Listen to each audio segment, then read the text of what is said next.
Recently, well, actually not recently, for a while now, I've been actually advising people not to go into data if they can't do certain things, or if they don't have the aptitude for being in a data role. And the reason I do that is because obviously data's had a bit of a boom up until now. I mean, the last few years have been tough, but before that, there was a bit of a boom in data, and so people were getting into data. It was a good career. You could get into it quite quickly. You could start off from the bottom and work your way up. And obviously, the better you were at it, the more progression you could do. But actually, for some people, data is probably not the right thing.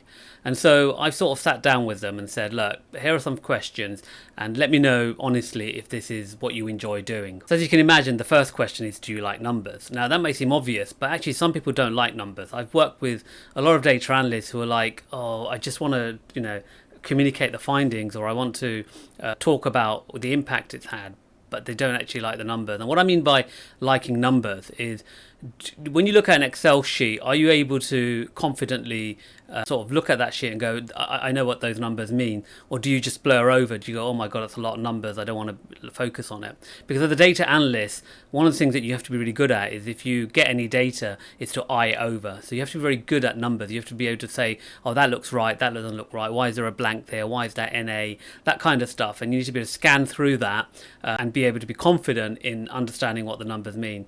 So the first question is, do you like numbers? And if they say no, then obviously data's not a career for you.